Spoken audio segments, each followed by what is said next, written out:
जिज्ञासु मित्रों, बहुत बहुत अभिनंदन है आप सभी का दिव्य सृजन में।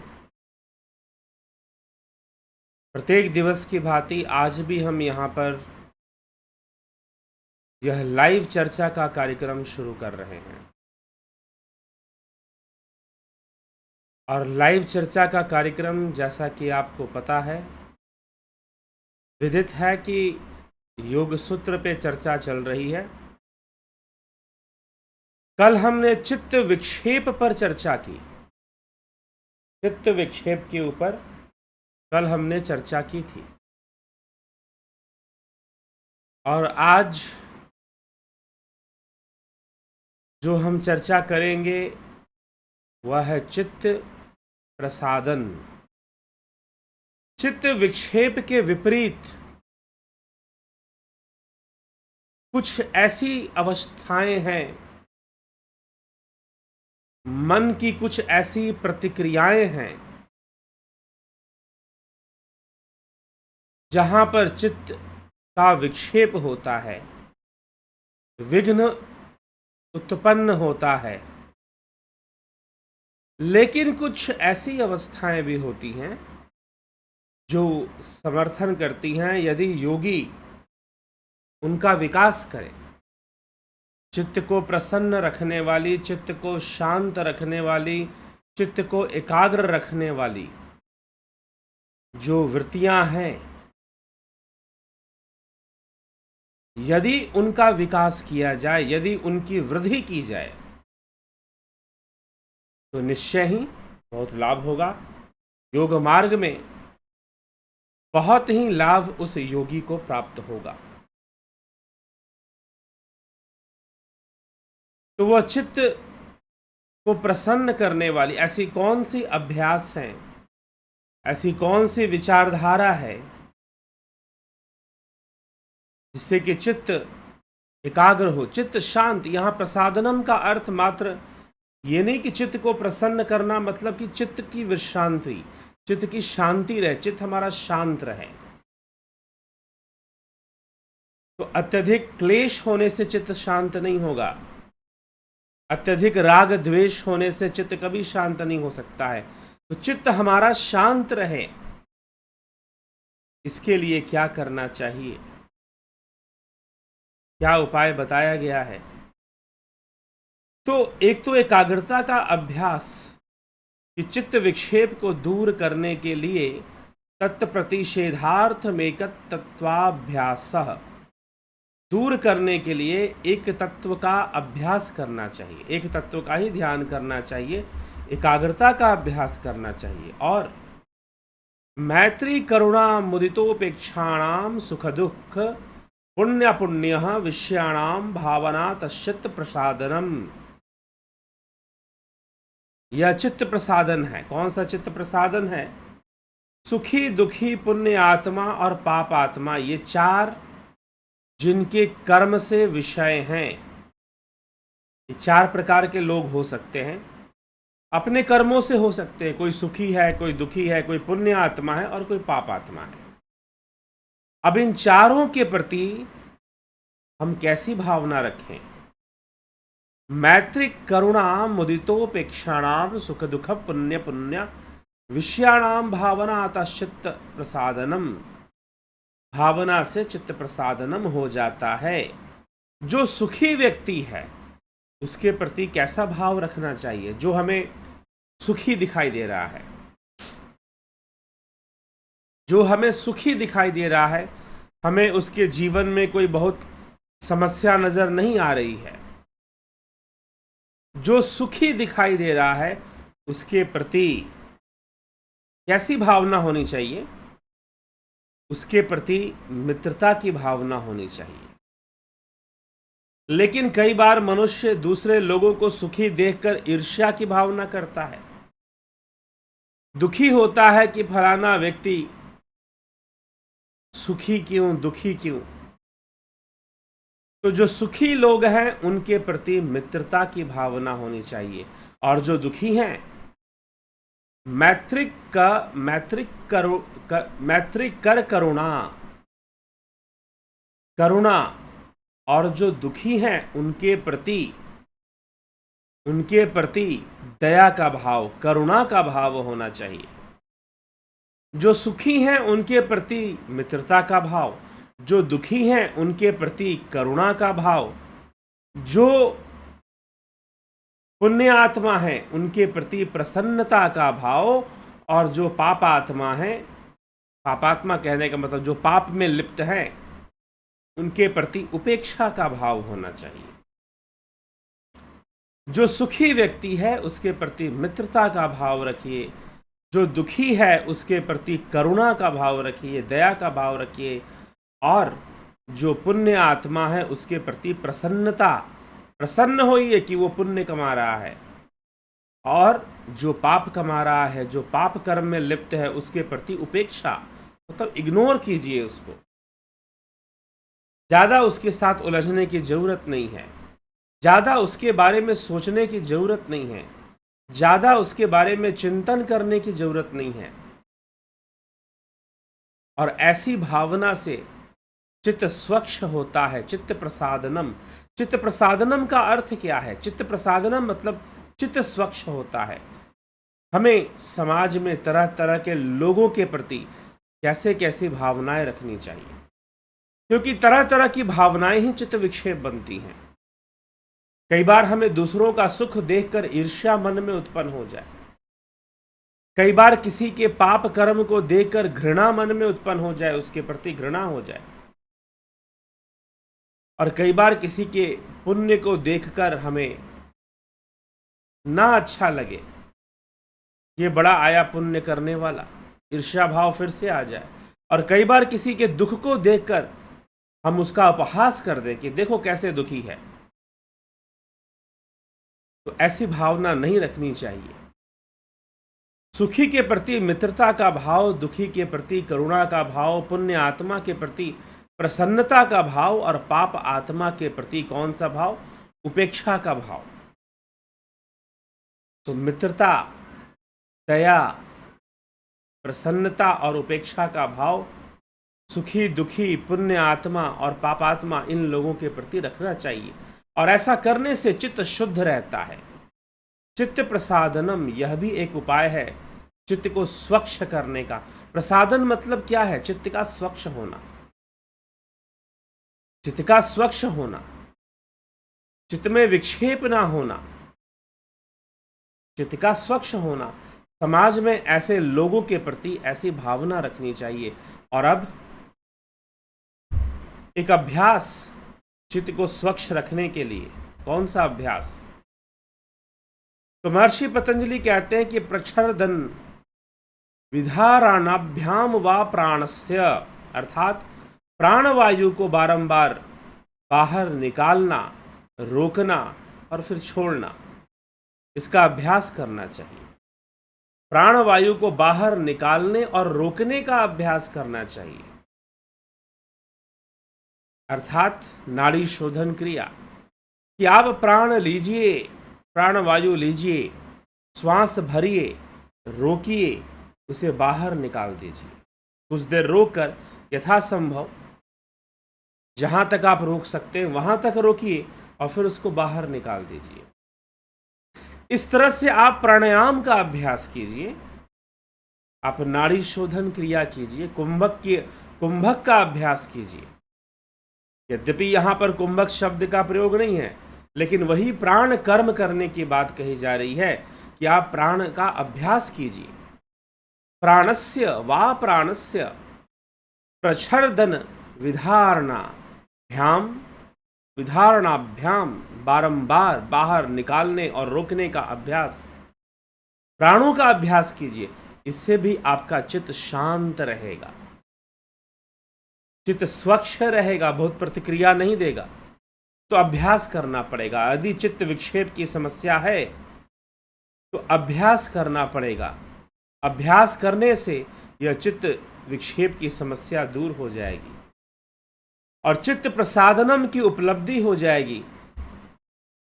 चित्त की प्रसन्नता, चित्त की स्वच्छता आपको उपलब्ध हो जाएगी। यदि आप ऐसा अभ्यास करते हैं तो तो इस प्रकार के अभ्यास के विषय में प्रेरित किया गया है कि ऐसा अभ्यास योगी को करना चाहिए। तो चित्त की शांति होने से योग सरल हो जाएगा।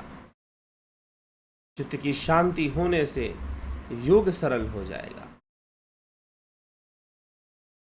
तो ऐसा अभ्यास करना चाहिए। इसी के साथ और भी अभ्यास फिर बताए गए हैं।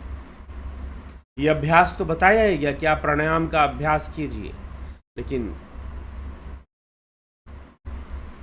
लोगों के प्रति, समाज में आप एक समभाव रखिए।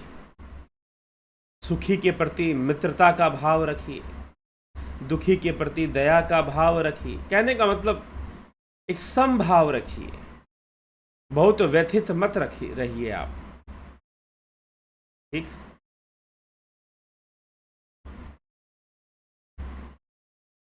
तो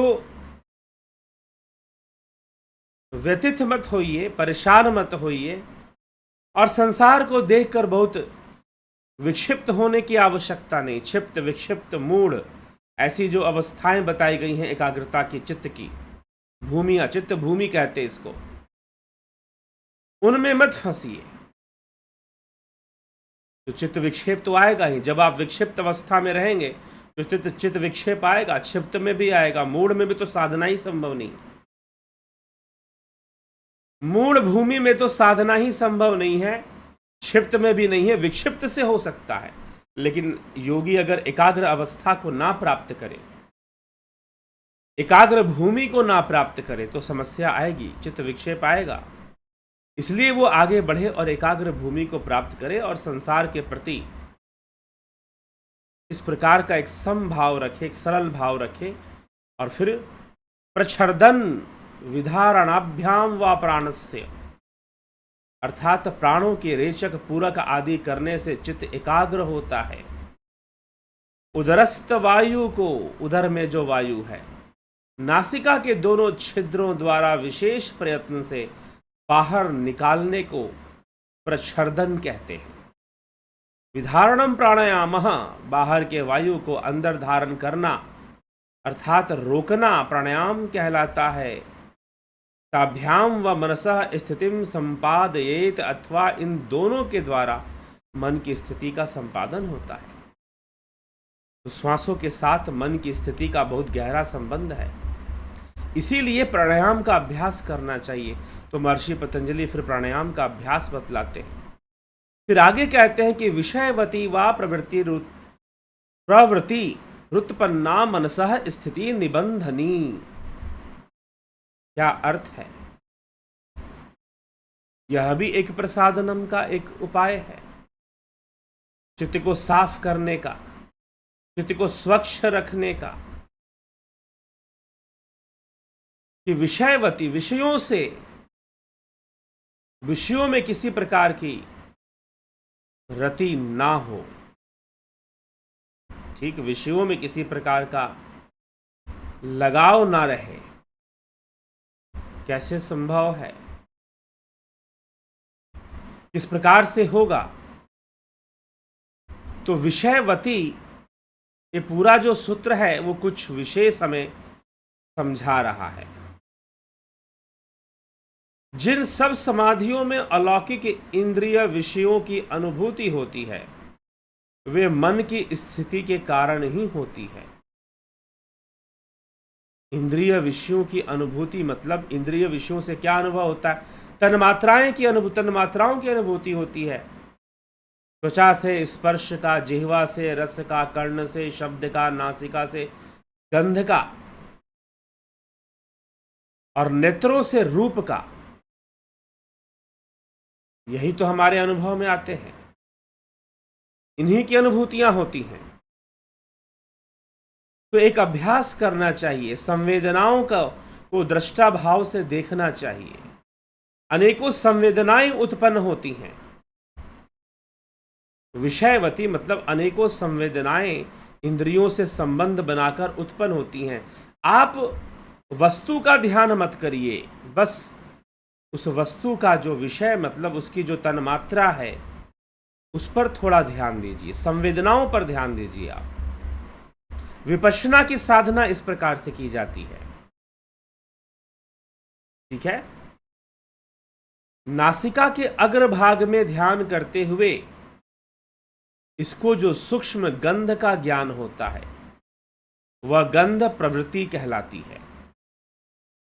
जिह्वा के अग्रभाग में रस का ज्ञान, तालु के में रूप का ज्ञान, जिह्वा के मध्य में स्पर्श का ज्ञान,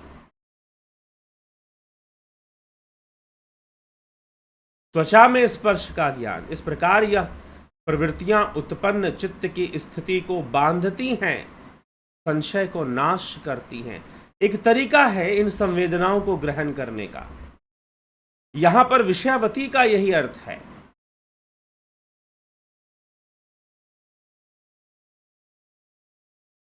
बहुत सारी प्रवृत्तियां इन्हीं सबसे चंद्रमा, सूर्य, ग्रह, मंगल आदि मणि, दीपक की रश्मि आदि में विषयवती प्रवृत्ति उत्पन्न हुई जानने योग्य है। तो विषयवती का अभ्यास, तात्पर्य अर्थात आप क्या यहां विषयों का अभ्यास? जी नहीं, अर्थ कुछ और है। विषयवती प्रवृत्ति उत्पन्न हुई मन की स्थिति को बांधने वाली होती है। इसमें भी मन की स्थिति एकाग्र होती है। बांधने वाली मतलब एकाग्र होती है। इंद्रियों से प्राप्त होने वाली जो संवेदनाएं हैं, इंद्रियों से प्राप्त होने वाली जो संवेदनाएं हैं उस पर ध्यान दीजिए। देखिए कि कौन कौन सी संवेदनाएं आ रही हैं, कौन कौन सी तन्मात्राएं आ रही हैं, कैसा अनुभव हो रहा है। ध्यान में बैठ जाइए, त्वचा से अनुभव कीजिए कैसा अनुभव हो रहा है। क्या कोई गंध आ रही है? नासिका से गंध को पकड़िए, अग्रभाग पर ध्यान लगाइए नासिका के और गंध को पकड़ने की कोशिश कीजिए। क्या मुख में कोई स्वाद बन रहा है कि नहीं बन रहा है, कैसा, उस पर ध्यान लगाइए। तो इस तरह से इन संवेदनाओं को पकड़ने की कोशिश करना, इससे भी धीरे धीरे चित्त बंधना शुरू हो जाता है, क्योंकि चित्त वैसे ही इनसे बंधा रहता है। तो ये एक तरीका है कि हम संसार के वस्तुओं में जो विषयों से बनती हैं उनका ध्यान ना कर कर उनसे प्राप्त होने वाली संवेदनाओं को हम ध्यान दें। ऐसा अभ्यास हम शुरू कर दें तो उससे भी चित्त शांत हो जाएगा, उससे भी चित्त बंधना शुरू हो जाएगा। दूसरा क्या, अगला क्या उपाय बताया जा रहा है? तो महर्षि पतंजलि अगले उपाय की ओर चलते हैं कि भाई चित्त को शांत करने के लिए वो कहते हैं कि विशोका व ज्योतिषमती अथवा शोक रहित ज्योतिषमती प्रवृत्ति उत्पन्न हुई मन की स्थिति को बांधती है और चित्त को एकाग्र कर देती है। एक ज्योतिषमती अवस्था, ज्योतिषमती क्या है? विशोका व ज्योतिषमती अथवा शोक से रहित ज्योतिष्मान पदार्थ का ध्यान से। ज्योतिष्मान पदार्थ यह और एक प्रकार की समाधि है। ऐसा ध्यान करो कि हृदय में मानो एक कमल है, उसकी पंखुड़ियां अधोमुखी और उसके भीतर सुषुम्ना गई है। इसके बाद पूरक करो, फिर रेचक करो, समय सोचो कि वह कमल पंखुड़ियां के सहित ऊर्ध्वमुखी हो गया है। कमल के भीतर एक महाज्योति प्रकट हो रही है। ज्योतिषमती ध्यान, विशोका व ज्योतिषमती। आप सबसे देखिए, ये सारी चीजें साधना की यह एक प्रक्रिया महर्षि पतंजलि बता रहे हैं। पहले आप प्राणायाम कीजिए, अपने श्वासों पर ध्यान दीजिए, कुंभक का अभ्यास कीजिए। कुंभक का अभ्यास करने के बाद आप तन्मात्राओं का ध्यान कीजिए या संवेदनाओं का ध्यान कीजिए। जिह्वा से जो संवेदनाएं उत्पन्न होती हैं, त्वचा से संवेदनाएं उत्पन्न होती हैं, नेत्रों से, कानों से, नासिका से गंध उत्पन्न होता है। इन सभी संवेदनाओं पर एक बार ध्यान दीजिए कि क्या कोई गंध आ रही है, और फिर आप जो है अंतर्मुखी हो जाइए और अपने घट के भीतर ज्योति स्वरूप का ध्यान भी आप कर पाएंगे। यदि सही विधि से ध्यान करेंगे तो ज्योति साधना हो पाएगी। फिर ध्यान योग के प्रणव साधना में यह ज्योतिषमती ध्यान भी होता है। जो लोग ध्यान योग का कोर्स ज्वाइन करते हैं वो बेहतर जानते हैं, समझते हैं इस विषय को कि ज्योति का ध्यान भी होता है। घट के भीतर ही वो ब्रह्म ज्योति प्रकट हो जाती है, घट के भीतर ही वो ईश्वरीय प्रकाश, वह ज्योति दिव्य प्रकट हो जाता है। वह उसी ब्रह्म की ही एक अभिव्यक्ति है, सूक्ष्म अभिव्यक्ति है। वह ब्रह्म की अभिव्यक्ति संपूर्ण संसार ही है वैसे तो, लेकिन सूक्ष्म अभिव्यक्ति ध्यान में, फिर ऐसा ध्यान में ऐसा होता है, इस तरह की अवस्था बनती है। तो इससे भी चित्त आपका शांत हो जाएगा। फिर महर्षि पतंजलि कहते हैं वीद राग विषयम वा चित्तम, अर्थात वीत राग विषयम वा चित्तम। वीत राग मतलब जिन्होंने राग द्वेष का त्याग कर दिया,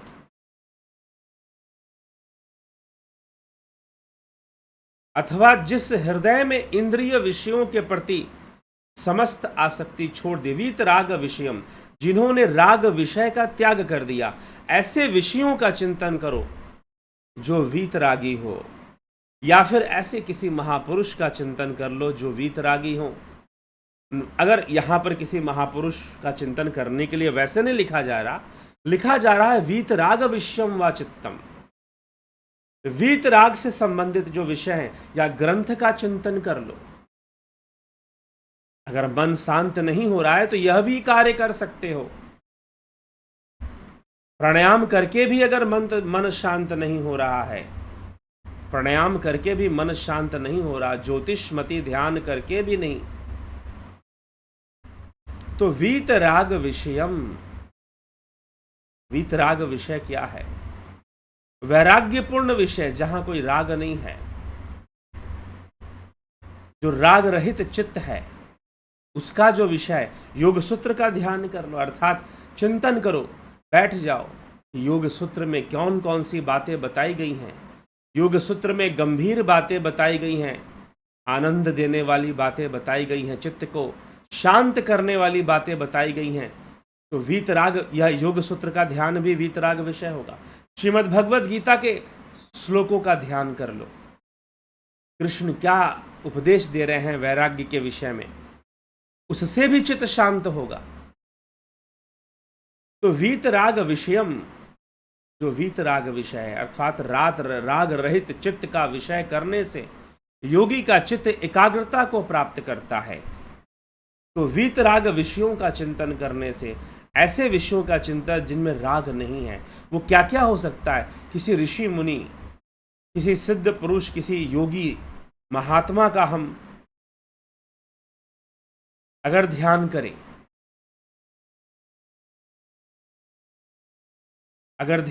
तो उससे भी चित्त शांत होगा, उससे भी चित्त शांत होगा।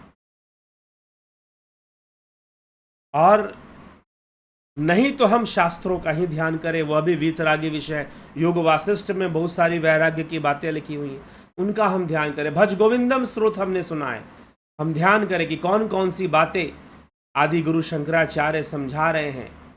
भज गोविंदम गोविंदम भज मूढ़मते, संप्राप्ते सनहित काले नहीं रक्षति डूकृण करने।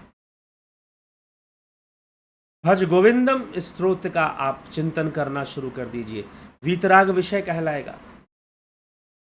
विवेक चूड़ामणि विषय में जो बातें बताई गई हैं उनका चिंतन करना, योग सूत्र में जो बातें बताई गई हैं उनका चिंतन करना।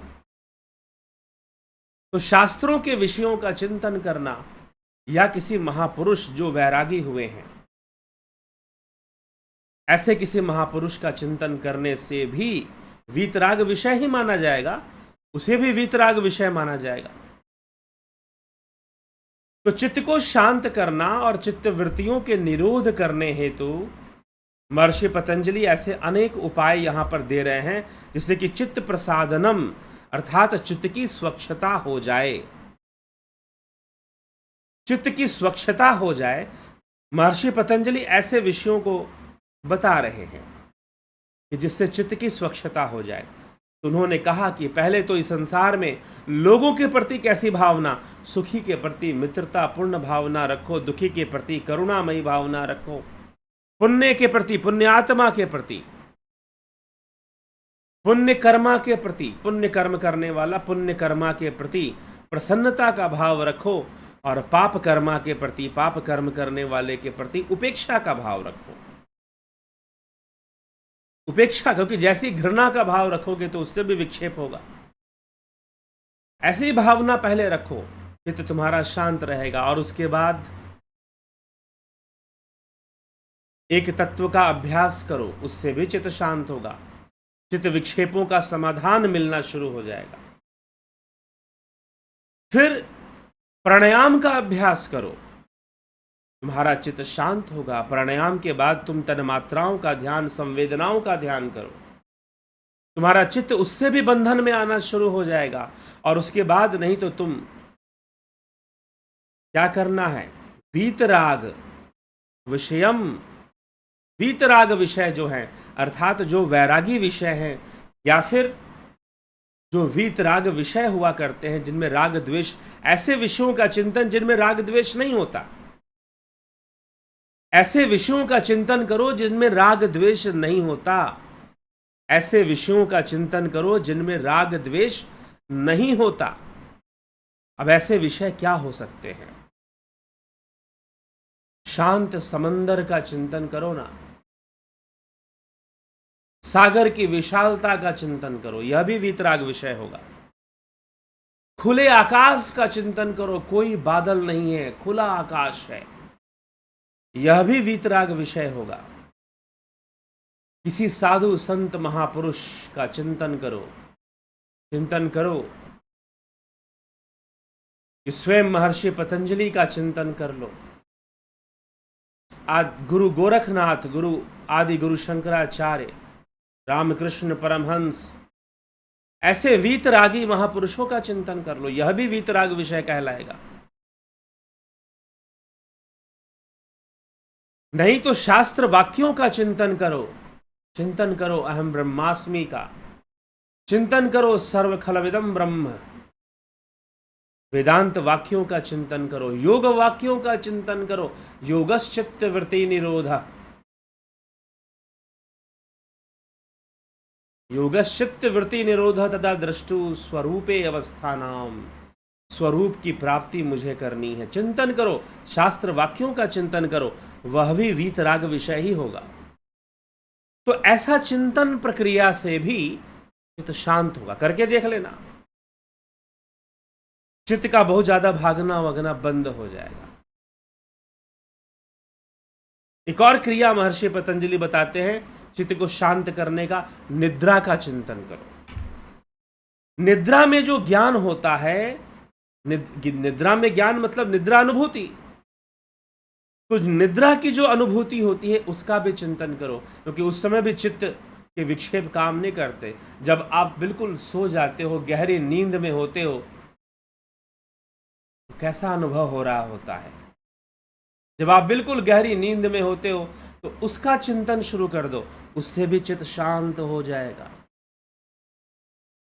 तो महर्षि पतंजलि बिल्कुल बेसिक लेवल से बात कर रहे हैं, बिल्कुल बेसिक लेवल से, कि भाई ऐसे छोटे छोटे अभ्यास कर सकते हो, ऐसे छोटे छोटे अभ्यास फॉर द बिगिनर्स। तो ये अब यहां एक नया उपाय शुरू हो गया, चित्त को शांत करने का। चित्त निरोध का प्रथम उपाय क्या था? अभ्यास और वैराग्य। दूसरा उपाय था ईश्वर प्रणिधान, और यह तीसरे उपाय में महर्षि पतंजलि बिल्कुल बेसिक लेवल की बातें कर रहे हैं कि भैया तुम अभ्यास वैराग्य तुमसे होगा नहीं, ईश्वर से प्रेम हो नहीं रहा है, अभ्यास वैराग्य वाली बात तुमको समझ में नहीं आ रही है, इतना आसान कैसे होगा अभ्यास करना, चित्तवृत्ति निरोध का अभ्यास करना इतना सरल कैसे हो सकता है, ईश्वर प्रणिधान, ईश्वर में भी ध्यान तुम्हारा लग नहीं रहा है। तो चलो और भी साधन है भाई, और भी साधन है। महर्षि पतंजलि के पास बहुत सारे साधन हैं और वो अनेक उपाय बताने वाले हैं। अभी अनेक उपाय, चित्त को शांत महसूस करना चाहते हैं, मन नहीं लग रहा ध्यान में, कोई बात नहीं, बैठ जाओ, मंत्र जाप ही कर लो, नहीं तो बस उद्गीत कर लो, ओंकार का जप कर लो, नहीं तो कल्पना करो, थोड़ा सा चिंतन करो ना। लेकिन ये सब बहुत बेसिक लेवल पर, इसीलिए अभ्यास वैराग्य को श्रेष्ठ उपाय बताया गया है। उससे मध्यम उपाय ईश्वर प्रणिधान को माना गया है, और उससे नीचे के ये उपाय जो बताए जा रहे हैं, लेकिन एक आम मनुष्य के लिए बिल्कुल जो बेसिक लेवल पर जो है उसके लिए ठीक है। ऐसा अभ्यास करे, वीतरागी विषयों का चिंतन करे, खुले समंदर का चिंतन करे, आकाश का चिंतन करे, किसी योगी महापुरुष ऋषि मुनि का चिंतन करे, ठीक है, सिद्ध पुरुषों का चिंतन करे। और फिर नहीं, अगर उससे भी बेहतर है, शास्त्र वाक्यों का चिंतन करे। कृष्ण क्या कह रहे हैं अर्जुन से, कौन सी बातें अपने विषय में कृष्ण अर्जुन से भगवान कृष्ण बता रहे हैं। नैनम छिंदन्ति शस्त्राणि नैनम दहति पावक न चैनम क्लेदिन्त्यापो न शुक्ष्यति मारुता। वो आत्मा न जायते मृते वा कदाचिन्नाय भूते न भविता। अर्थात उस आत्मा का ना कभी जन्म होता है ना उसकी मृत्यु होती है। चिंतन कीजिए कृष्ण गीता में क्या कह रहे हैं, आत्मा के विषय में क्या कह रहे हैं। उस आत्मा को ना कोई शस्त्र का, नैनम छिंदन्ति शस्त्राणि, कोई शस्त्र उसे छेद नहीं सकता। नैनम छिंदन्ति शस्त्राणि नैनम दहति पावक, ना उसे अग्नि जला सकती है। चिंतन कीजिए, शास्त्र वाक्यों का चिंतन कीजिए, मन शांत हो जाएगा। मैं वही आत्मा हूं, अपने आप से कहिए कि मैं वही आत्मा हूं। एक और उपाय महर्षि पतंजलि बताते हैं कि निद्रा अनुभूति का चिंतन कीजिए। निद्रा में जब आप गए थे तो उस समय कैसा अनुभव हो रहा था, उस अवस्था का भी चिंतन कीजिए। अगर मन शांत होना शुरू हो जाएगा, चित्त शांत होना शुरू हो जाएगा। तो छोटे छोटे बहुत सारे उपाय बताए जा रहे हैं। यद्यपि वो छोटे से लेकर बड़े उपाय तक की बात कर रहे हैं, तो अलग अलग लोगों के लिए अलग अलग उपाय हो जाते हैं, मिल जाते हैं। सबका साधन है, कोई कहेगा कि नहीं तो ये मुझसे नहीं होगा, तो भाई सरल से सरल क्रियाएं हैं, करो ना। तो यह सब उपाय महर्षि पतंजलि बता रहे हैं चित्त प्रसादनम के, और चित्त को स्वच्छ करने के, चित्त वृत्ति निरोध का उपाय सब बताया जा रहा है कि धीरे धीरे चित्त शांत हो। पहले चित्त वृत्ति निरोध होगा, उससे जरूरी है कि पहले चित्त बहुत ही स्थूल स्तर पर पहले चित्त शांत हो। चित्त की जो बहुत भाग दौड़ है, उसकी जो चंचलता है, कभी क्रोध, कभी मोह, कभी कुछ विचार, कभी कुछ विचार, विक्षेप अनेकों को आ रहे हैं, इन सब ये चीज़ें खत्म हो, थोड़ी सी शांत हो जाए, तो आप आगे की बड़ी चीज़ें कर पाओगे। जो आगे की प्रैक्टिसेस हैं, एक तत्व का अभ्यास जिसे कहा गया है, वो सब आप कर पाओगे। पहले चित्त को थोड़ा सा स्थूल रूप से, बाहरी रूप से थोड़ा शांत करो। तो उन सब उद्देश्य को लेकर ये क्रियाएं बता रहे हैं महर्षि पतंजलि कि वीतराग विषयों का चिंतन, निद्रा के अनुभव का चिंतन, ये सब अगले सूत्र में हमें अभी आगे और मिलने वाला है। हम उसे कल के विषय में चिंतन करेंगे। और यह चित्त प्रसादनम का यही रहस्य है। चित्त प्रसादनम मतलब चित्त की स्वच्छता। चित्त वृत्ति निरोध अलग विषय है, चित्त की स्वच्छता अलग विषय है। चित्त की स्वच्छता मतलब चित्त की सफाई। चित्त में जो बहुत सारे विकारों के जो बाढ़ आए हुए हैं, उनको कम कर देना है बस। ना कि चित्त वृत्ति निरोध हो रहा है, यहां पर निरोध नहीं हो रहा है, स्वच्छता, चित्त प्रसादनम, उसे हम कहेंगे चित्त प्रसादनम। चित्त, क्योंकि यहां पर चिंतन है, पवित्र चिंतन है। जैसे कि हम वीतरागी विषयों का चिंतन कर रहे हैं, तो वृत्तियां तो हैं ही, लेकिन वो ऐसी वृत्तियां हैं जो हमें उद्विग्न नहीं करेंगी, जो हमारे मन को उपद्रवी नहीं बनावेंगी, शांत रखेंगी, हमें प्रसन्न रखेंगी हमें। ऐसे विषयों का चिंतन, यह वीतराग विषयों का चिंतन कहलाता है। तो वीतराग विषय क्या है, यह समझ लीजिए। ज्योतिषमति क्या है, ज्योति का ध्यान,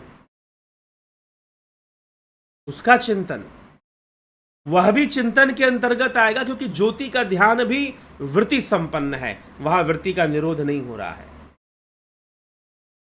कुछ लोग कहते हैं कि हम घट में यहां ज्योति दिखाई देगा। जी हां, ध्यान योग का कोर्स करो, लेकिन वह भी एक चिंतन की प्रक्रिया में ही आता है, ना कि चित्तवृत्ति का निरोध वहां हुआ है, लेकिन वह मन को शांत कर देता है, मन को स्थिर कर देता है।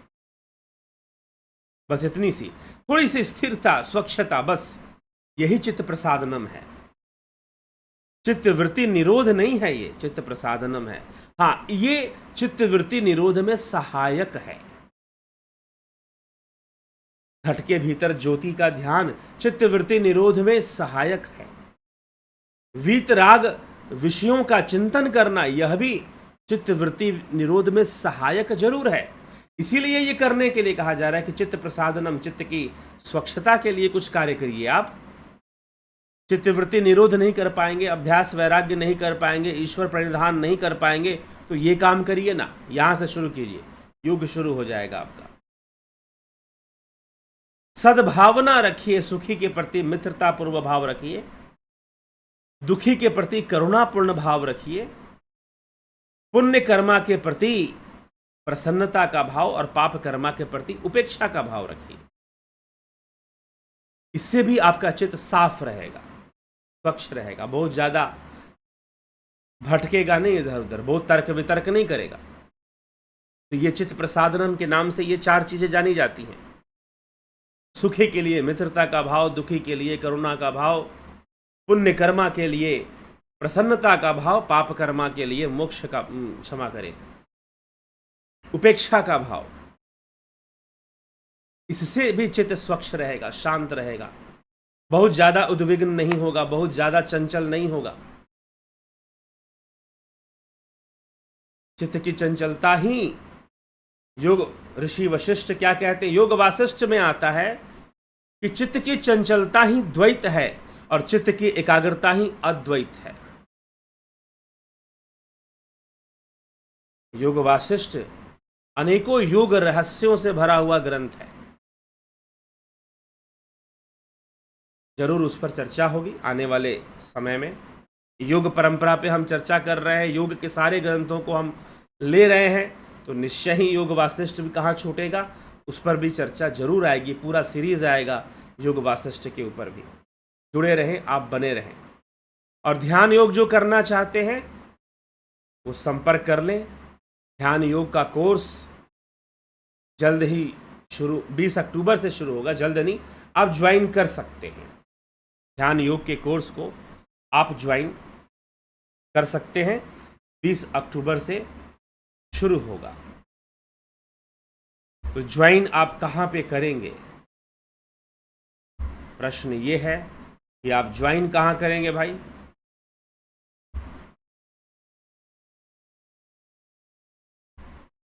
ज्वाइन आप करिए ध्यान योग का course starting from 20 October, duration 1 month.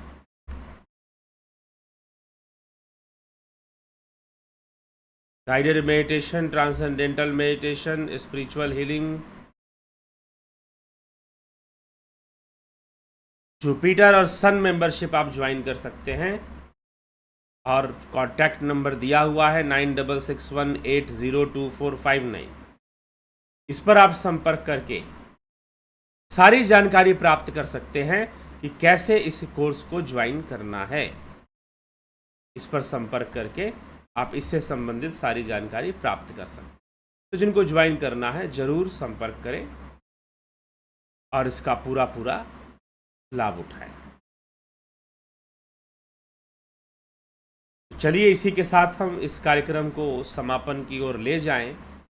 देख लें आज किन योगियों ने, किन महानुभावों ने उपस्थिति दर्ज की है, अटेंडेंस लगाई है। अपूर्व विश्वकर्मा जी, बहुत अभिनंदन है। नवजोत नाथ जी, शंकर प्रसाद जी, अजीत अपराजित जी, जगत नारायण जी, सविता नायक जी, अमन कक्कर जी, बंधु डाफ, विमला शाह, जयंती भाई पटेल, शिखर शर्मा, उषा श्रीवास्तव, विष्णुचंद्र मौर्य, रूपलाल विश्वकर्मा, संतोष गुप्ता जी, विनोद कुमार सूद, धनराज सिंह राजपूत, सुहास राणे, श्वेता राय सिन्हा जी, विंदेश्वरी मिश्रा जी, सुदाम काकड़े जी,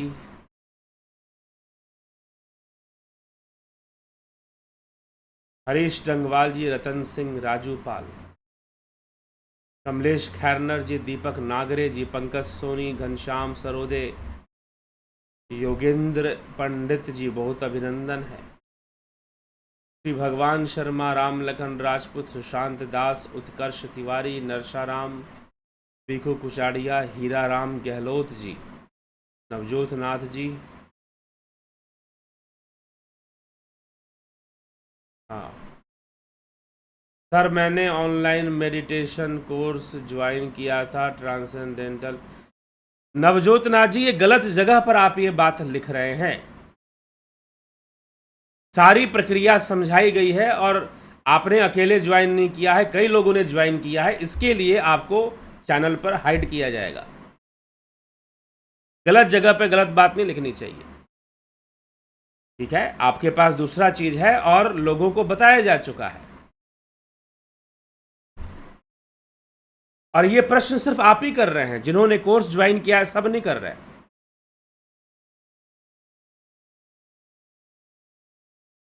ठीक है। तो विचार कर कर आपको जो बात जहां पूछनी, आपके जो भी व्यक्तिगत प्रश्न हैं वो आप यहां पर ना पूछे। किसी से भी मैं कहता हूं, अगर आपकी कोई व्यक्तिगत समस्या है या व्यक्तिगत प्रश्न है आपका, तो आप पूछिए, व्यक्तिगत रूप से आप पूछिए। पहली बात तो अगर आपको पहले ही बताया जा चुका है, पहले ही आपको सारी सूचना दी जा चुकी है, तो पूछने का कोई मतलब नहीं है। पहले ही जब आपको बताया जा चुका है, पहले ही सारी सूचना दी जा चुकी है, तो पूछने का कोई मतलब नहीं है। फिर आप उसी सूचना को ढंग से पकड़ लीजिए, समझ लीजिए दोबारा से, ठीक है।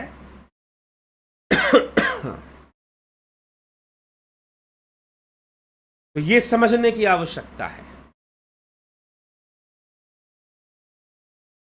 अन्यथा ये माना जाएगा कि आपका उद्देश्य कुछ और है। ये माना जाएगा कुछ और उद्देश्य लेके आप चले जा रहे हैं, ठीक। तो आप जो भी उद्देश्य लेकर चलिए, कोई फर्क यहां पर नहीं पड़ने वाला, उल्टा आप ही को फर्क पड़ना शुरू हो जाएगा, ठीक है। तो इसीलिए विवेक से विचार कर कर ही आप अपने कमेंट्स डालिए। मनीष यादव जी, विक्रम सिंह जी, काशीनाथ जी, अशोक गोयल, बलवंत सिंह गोहिल, श्वेता कुमारी, अर्जन भाई चौहान, कन्हई कुमार, सतीश कुमार जी, रमेश यादव जी, विजय बालाजी, संतोष जी, काजल जी, कई लोगों ने आपसे, कुछ ऐसे मेंबर्स हैं जिनका कोर्स अभी चल रहा है, ठीक है।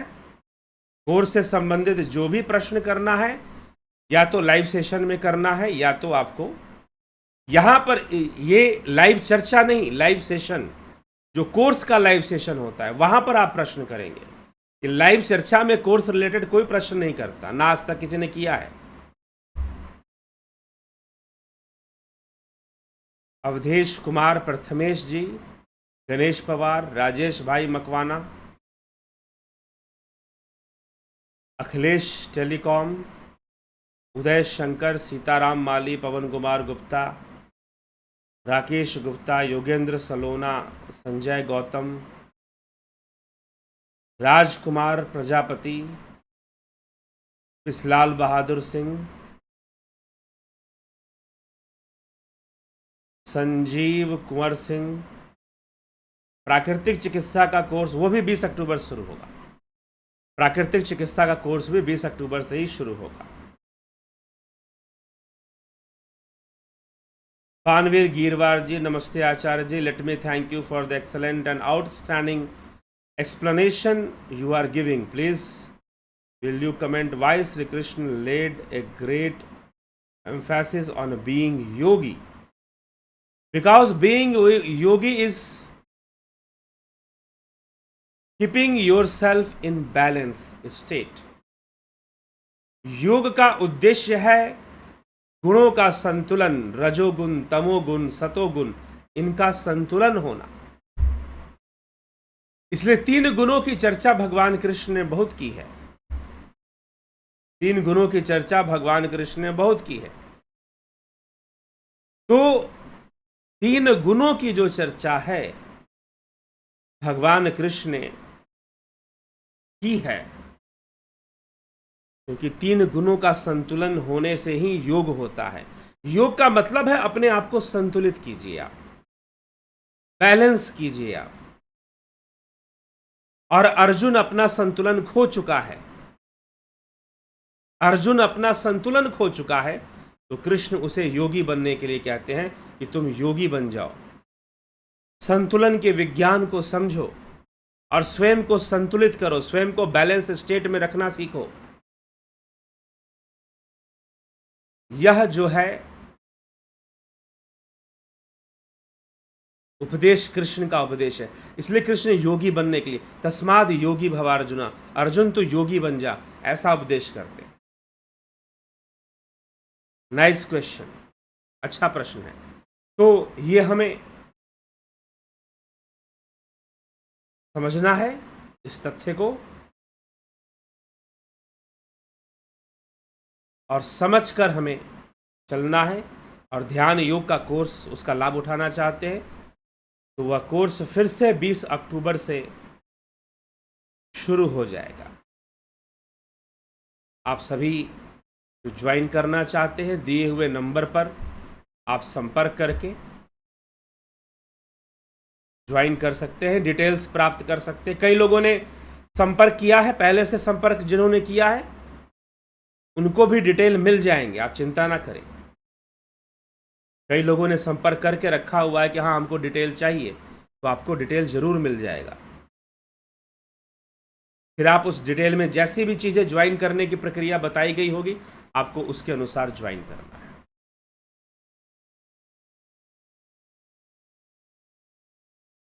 ठीक है, तो बहुत बहुत आभार आप सभी का। इसी के साथ आज के कार्यक्रम को यहाँ विराम देते हैं।